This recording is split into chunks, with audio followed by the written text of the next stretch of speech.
Withhold not your truth or kindness, Lord. Withhold not your truth or kindness, Lord. Thank you for tuning into the Notice podcast, where together we notice the mercy of God. I'm Susan Hoekstra, your host. On this episode of The Notice, Mother's Day, a special day to celebrate those women who have sacrificed so much for others. But sometimes this day brings up painful memories of life's lost, strained relationships, or struggles with expectations. Listen in as we talk about the history of Mother's Day, how enjoyable and hurtful this day can be, and how in the midst of it all, God takes notice. Harriet Beecher Stowe said, "Most mothers are instinctive philosophers." Abraham Lincoln said, "All that I am or hope to be, I owe to my angel mother." Someone named Anonymous said, "Nothing is really lost until your mom can't find it." And me, I find myself quoting my mom a lot when I say, "You can't think straight if you're tired, hungry, or upset." So now that it's that time of year where we celebrate Mother's Day, I wonder, can I actually think straight about this special day? You see, my mom passed away in 2013, and if I'm honest, I miss her. I really miss having that eyewitness to my life. She even called herself president of my fan club. I guess this meant she noticed me. At times, I wonder, do I really miss her as a person, or maybe I just miss her being president of my fan club? Mother's Day lands differently for all of us. Industries has set us up for how it's supposed to look. Gifts, jewelry, cards, flowers, candy, and going out to eat top the list of things we are supposed to do for our moms, or for our children to do for us. But is that really how it looks? In reality, the day may be filled with grief and longing. I've heard stories of women who feel grossly underappreciated and overwhelmed. Other women desire to be a mother but can't. Or maybe you're a mom who's hurting because you've lost a child or are estranged from your children. Or maybe you have grown children who don't even take notice. You kind of get envious of those moms who seem to have children who call them blessed. Our quest for Mother's Day to be that tender, loving Hallmark movie turns out to be in vain. As real life enters the picture, we are actually presented with dysfunction and relational complications, reminding us we live in a fallen world. Definitely bittersweet. So where are you at this Mother's Day? Are you a daughter who is missing her mom? Are you wanting to be a mother, but your arms are still empty? Are you sad because you know your phone or doorbell won't ring because your child is no longer speaking to you? Or are you simply struggling with the admitting motherhood is really hard?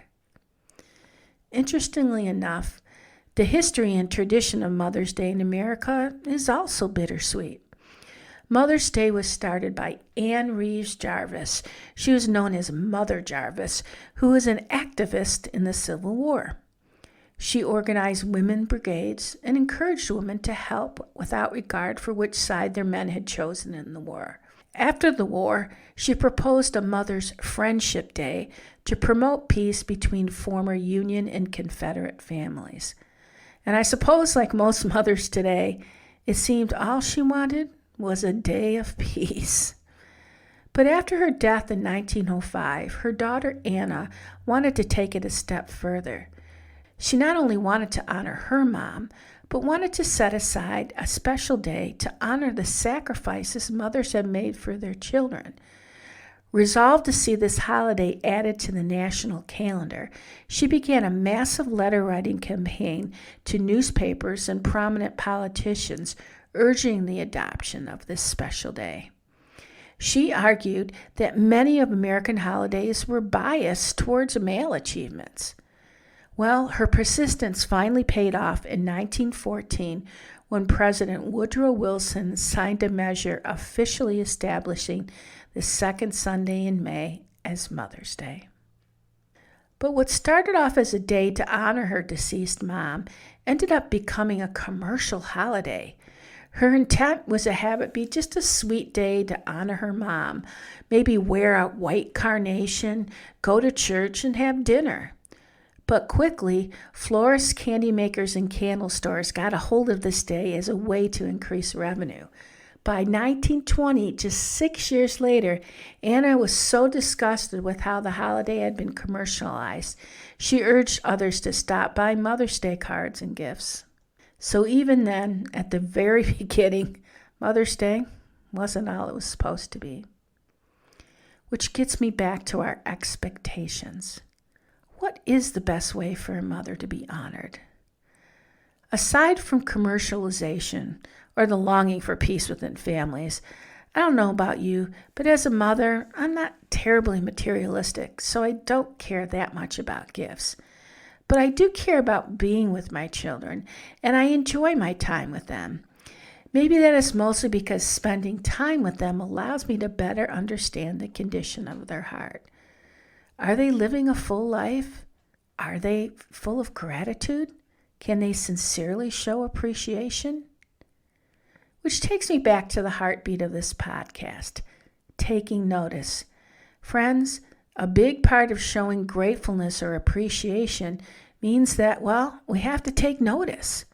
Take notice of all the things our moms do for us or we do for our children. Some of my fondest Mother's Day memories involved handmade cards my daughters made expressing their thanks. And when they would make me breakfast, runny eggs and all, it acknowledged the work I did on a regular basis. I was noticed, and their heart of gratefulness warmed my heart. But what potentially hurts the most is, what happens if your children don't take notice? First, I think we have to recognize that an ungrateful heart can be a gateway to rebellion, spiritually speaking. Romans 1 tells us that to have an ungrateful heart is the beginning of rebellion. So if your child is rebellious, it's unlikely they will change in time for your Hallmark movie. The best we can do in that situation is to disengage, knowing they have a responsibility before God for their actions towards us. God gives some clear instruction in His Word surrounding the role of a child. Here's some of them. Proverbs 1, 8 and 9. Pay close attention, my child, to your father's wise words, and never forget your mother's instructions. For their insight will bring you success, adorning you with grace-filled thoughts and giving you reins to guide your decisions. In Ephesians 6, 1 through 3, children, if you want to be wise, listen to your parents and do what they tell you, and the Lord will help you. For the commandment, honor your father and your mother, was the first of the 10 commandments with a promise attached. You will prosper and live a long, full life if you honor your parents. And Proverbs 31:31 says, honor her for all that her hands have done, and let her works bring her praise at the city gate. One of the verses I relied on the most as a young mom was Isaiah 40:11. He tends his flock like a shepherd. He gathers the lambs in his arms and carries them close to his heart. He gently leads those that have young. Especially when I wasn't sure how to handle certain parenting challenges, this verse helped me recognize early how God would guide me into doing what was best for my children. It might be the right doctors, teachers, schools, or childcare workers. It continually reminded me I was not alone. Yes, friends, that means if you're hurting today because you don't feel seen or heard by God, please let me reassure you. He is on your rescue team. He is not blind to the anguish you may feel. Here's a cool story I want to tell you that reminds you that, hey, he's actually taking notice. This week, I was driving the 120 plus miles to work and made a pit stop at a rest area. As I was leaving the bathroom, I literally ran into one of the ladies who attend our recent prodigal workshop here on the property. She was on her way downstate with her son, taking care of some things that were really difficult for her to take care of as a mom, so she asked me to pray for her. I stopped right then and there and prayed with her. We exchanged a few more thoughts and a hug, and off we went. But as I got back in the car, I remembered something. Here was a mom who needed encouragement, especially today.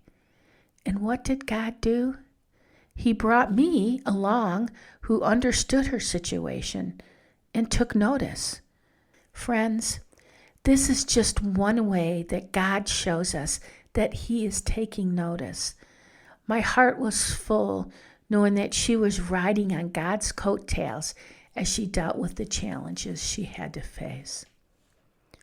So remember, on Mother's Day, I encourage you, celebrate if your child is grateful for you. I encourage you to celebrate and hang on to the Father if they aren't. God knows the burden we carry.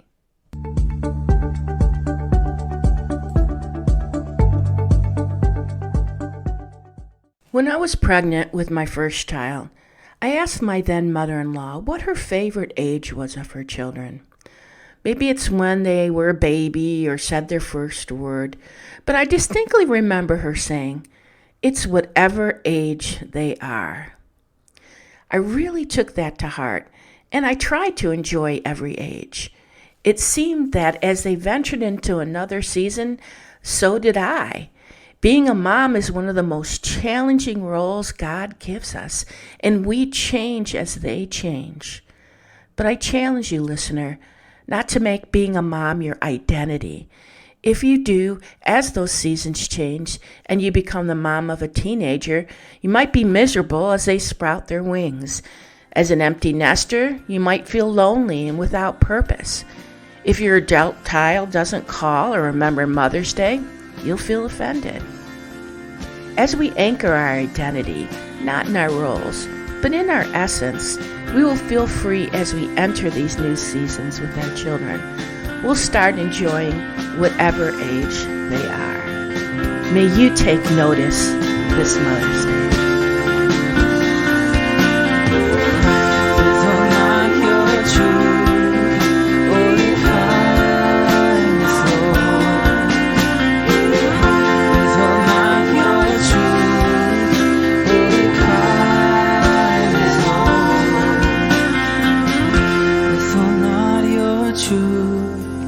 Or kindness, Lord.